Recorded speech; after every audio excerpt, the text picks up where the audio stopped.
सृष्टि के कण कण में बसे महादेव, जो स्वयं शून्य हैं और अनंत भी, वे जिन्होंने कामदेव को अपनी तीसरी आंख से भस्म कर दिया, जिनके मन में संसार की किसी सुंदरी के लिए कोई स्थान ना था।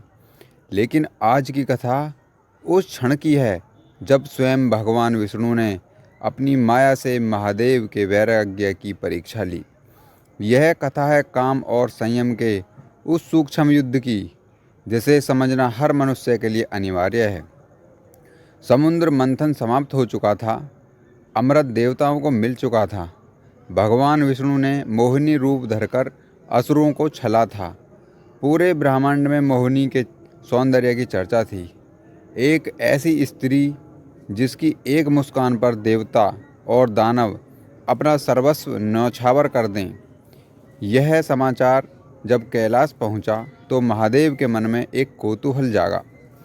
महादेव ने माता पार्वती से कहा, देवी, मैं विष्णु की उस माया को देखना चाहता हूँ जिसने संसार को अपनी उंगलियों पर नचा दिया। मैं देखना चाहता हूँ कि वह रूप कैसा है जो ज्ञानियों का भी चित्त हर लेता है। माता पार्वती मुस्कुराईं। वे जानती थीं कि महादेव स्वयं मायापति हैं, फिर भी यह नियति का खेल था। महादेव बैकुंठ पहुँचे। भगवान विष्णु ने उनका स्वागत किया। जब शिव ने अपनी इच्छा प्रकट की तो विष्णु के चेहरे पर एक रहस्यमयी मुस्कान उभरी।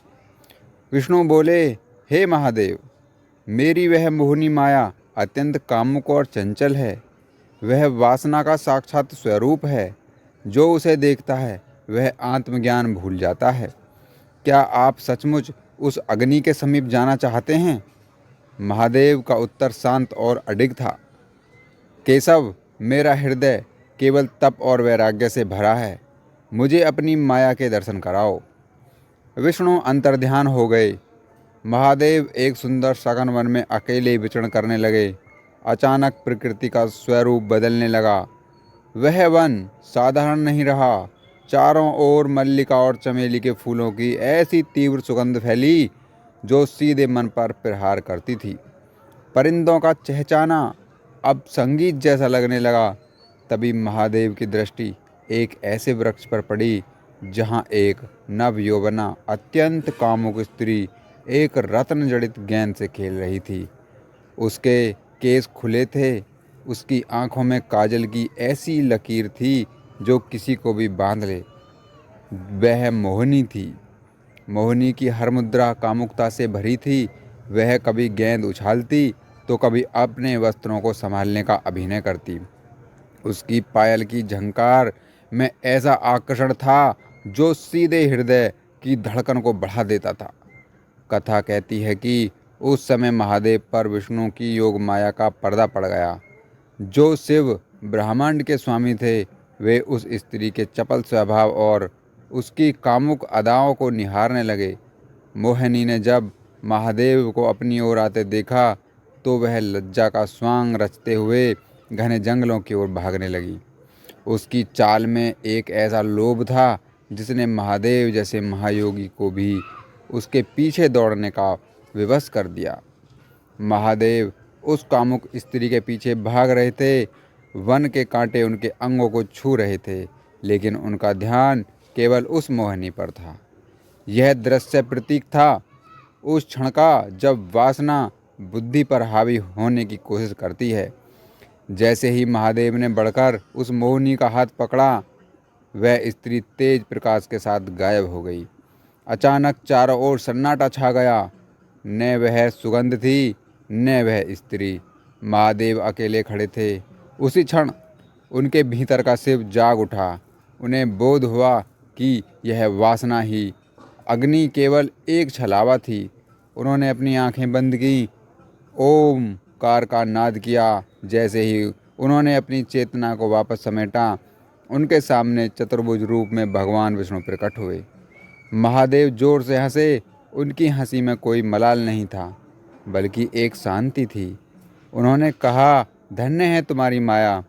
आज मुझे ज्ञात हुआ कि यदि मनुष्य सचेत न रहे तो कामुकता का एक क्षण का आकर्षण भी उसे पथभ्रष्ट कर सकता है।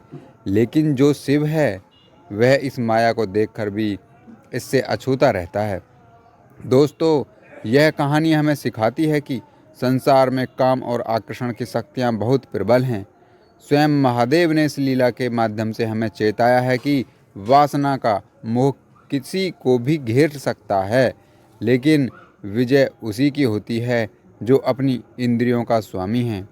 महादेव का यह पीछा करना वास्तव में हमारे मन का प्रतीक है जो माया के पीछे भागता है, और अंत में शिव का शांत हो जाना हमारे विवेक का प्रतीक है। कामुकता बुरी नहीं है, लेकिन जब वह लक्ष्य बन जाए तो वह विनाश लाती है। जब वह प्रेम में रूपांतरित हो जाए तो वह शिव बन जाती है।